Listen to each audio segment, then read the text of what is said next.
Board की परीक्षाओं में सम्मिलित हो रहे प्रिय विद्यार्थियों तथा उनके सम्मानीय शिक्षकगण। विद्यार्थियों, आप बोर्ड परीक्षा में सम्मिलित होने जा रहे हैं तो माध्यमिक शिक्षा मंडल ने कुछ विषयों में प्रोजेक्ट वर्क को बनाने का आदेश जारी किया है। प्रोजेक्ट क्या होता है, प्रोजेक्ट किस प्रकार से बनाना है, प्रोजेक्ट के क्या चरण होते हैं, उन सब के बारे में आपको आपके विषय शिक्षक ने बताया होगा। आज की इस वीडियो के माध्यम से हम और उस विषय पर विस्तार से बात करने जा रहे हैं कि ये प्रोजेक्ट किस प्रकार से बनाना है और उसका क्या स्वरूप होगा। आइए विद्यार्थियों जानते हैं प्रोजेक्ट के बारे में। विषय सामग्री की समझ विकसित करने के लिए शोध, अनुसंधान, विवेचना, विश्लेषण, तुलनात्मक अध्ययन की समझ बनाने के लिए परियोजना कार्य पाठ्यक्रम में शामिल किया गया है, जिसे प्रोजेक्ट वर्क भी कहते हैं। विद्यार्थियों, विषय के सैद्धांतिक पक्ष के अध्ययन को व्यवहारिक कार्यक्षेत्र से जोड़ने के उद्देश्य से भी प्रोजेक्ट वर्क को पाठ्यक्रम में शामिल किया गया है। प्रोजेक्ट का कार्य विद्यार्थियों की प्रस्तुतिकरण की दक्षता और वैचारिक क्षमताओं को व्यापक बनाता है, विद्यार्थियों में तार्किक दृष्टिकोण को बढ़ाता है और विद्यार्थियों को अभिव्यक्ति का अवसर देता है। विद्यार्थियों, यदि वाणिज्य संकाय के प्रोजेक्ट की हम बात करें तो उसके लिए 20 अंक का प्रोजेक्ट निर्धारित है और त्रैमासिक परीक्षा, अर्धवार्षिक परीक्षा और प्री बोर्ड परीक्षा के लिए एक एक प्रोजेक्ट सबमिट करना है जो 5 नंबर का है और प्रोजेक्ट फाइल जो प्रस्तुत होगी उसके 5 नंबर। इस प्रकार से 20 अंकों का विभाजन किया गया है। प्रोजेक्ट फाइल की जो सामग्री प्रस्तुतिकरण का जो क्रम है वह क्रम मेरी समझ में पहला पृष्ठ आवरण पृष्ठ, दूसरा आभार प्रकट करने वाला पृष्ठ, तीसरा शिक्षक का प्रमाण पत्र, चौथा अनुक्रमणिका, पांचवा कंटेंट अर्थात प्रोजेक्ट की विषय वस्तु और छठा संदर्भ ग्रंथों की या पुस्तकों की सूची का हो सकता है। विद्यार्थियों, हम आवरण पृष्ठ की यदि बात करें तो एक नमूने का आवरण पृष्ठ आपके लिए बनाया है जिसमें विद्यालय का नाम लिखा है। विद्यालय का मोनो यदि आप बना सके तो वो बना सकते हैं। कौन से विषय का प्रोजेक्ट है उसका नाम लिखा है, सत्र डाला है और स्टूडेंट का नाम, उसका रोल नंबर, उसकी क्लास अर्थात सबमिटेड बाय और सबमिटेड टू में उस शिक्षक का नाम जो आपको व्यवसाय अध्ययन विषय को पढ़ाते हैं। ये हमारा आवरण पृष्ठ का कवर हो सकता है।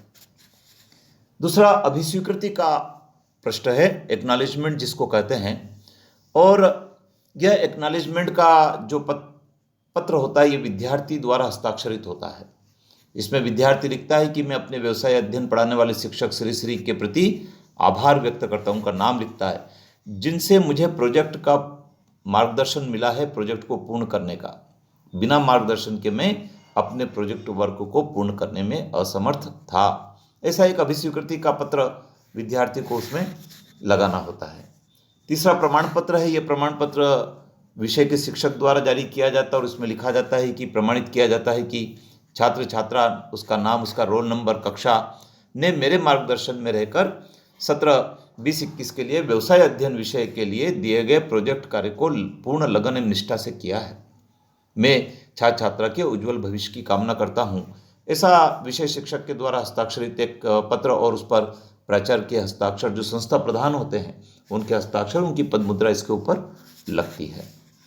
फिर अनुक्रमणिका की यदि हम बात करें तो इस अनुक्रमणिका में कॉलम बन सकते हैं, सरल क्रमांक, विवरण, पृष्ठ क्रमांक।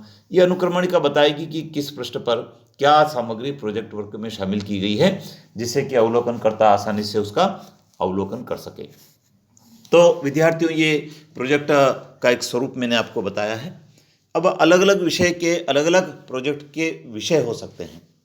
यदि हम बही खाता एवं लेखाकर्म विषय की बात करें या व्यवसाय अध्ययन की बात करें या अर्थशास्त्र विषय की बात करें तो उसके लिए जो प्रोजेक्ट निर्धारित है वो प्रोजेक्ट भी बनाए जा सकते हैं और साथ में जो शिक्षक उस विषय को पढ़ाते हैं उनके द्वारा यदि प्रोजेक्ट का कोई विषय निर्धारित किया जाता है तो उस विषय पर भी प्रोजेक्ट विद्यार्थियों द्वारा बनाया जा सकता है। लेकिन मैं यह कहना चाहूँगा कि विद्यार्थियों प्रोजेक्ट को केवल औपचारिकता भर नहीं समझे, ये प्रोजेक्ट आपके ज्ञान को विस्तारित करने वाला है। ये प्रोजेक्ट आपको कुछ नया शोध और अनुसंधान करने के लिए प्रेरित करने वाला है। अतः आप स्वयं इसको बनाएं, आपके शिक्षक से मार्गदर्शन लें और इस पर बहुत ज़्यादा व्यय भी करने की आवश्यकता नहीं है। विद्यार्थियों, आपको बाजार में कोई कलर फाइल बनाने की आवश्यकता नहीं है, कोई टंकित करवाने की आवश्यकता नहीं है। आप अपने हाथ से अच्छी राइटिंग में इसको तैयार करें, स्केच पेन का उपयोग करें। मल्टी कलर के स्केच पेन मार्केट में आते हैं, उनका आप उपयोग कर सकते हैं और एक सिंपल कागज़ पर बनाकर आप अपने शिक्षक को प्रस्तुत कर सकते हैं। तो वो प्रोजेक्ट प्रभावी भी होगा और उसको बनाने में आपकी जो मेहनत है वो मेहनत भी झलकेगी और अच्छा प्रभाव शिक्षक पर पड़ेगा और आपको अच्छे अंक भी मिलेंगे। तो विद्यार्थियों, अपने प्रोजेक्ट वर्क के विषय को समझने की आवश्यकता होती है, तो आप उसको समझ लें, अपने शिक्षक से मार्गदर्शन ले लें और उसको सबमिट करें। मैं सभी शिक्षकगण से भी अनुरोध करूंगा कि आपके जो विषय है पढ़ाने वाले, उन विषय में आप अपने स्तर पर भी कुछ प्रोजेक्ट के विषय को चिन्हित कर सकते हैं और विद्यार्थियों को उनको बनाने के लिए मार्गदर्शन दे सकते हैं। विद्यार्थी को प्रोजेक्ट बनाने में प्रश्नावली कैसे बनाना है, किन लोगों से उसको संपर्क करना है, सोर्स क्या होंगे मटेरियल के, प्राथमिक सोर्स क्या होंगे, द्वितीयक सोर्स क्या होंगे, इसके बारे में आप विद्यार्थी को गाइडेंस दे सकते हैं ताकि विद्यार्थी मेहनत करें और कुछ सीख कर आपको प्रोजेक्ट बनाकर प्रस्तुत करें, तो उस पर उसको अच्छे अंक भी मिलेंगे और परीक्षा का परिणाम भी उसका अच्छा होगा। विद्यार्थियों, मैं आपसे यह भी चाहूँगा कि आप इस चैनल पर बने रहें, इस चैनल को सब्सक्राइब करें, बेल आइकन को प्रेस करें और यदि आप इस चैनल को देख लें तो अपने शिक्षक से भी इसके संबंध में चर्चा करें, जिससे कि वे आपको अच्छा गाइडेंस दे सकें। धन्यवाद।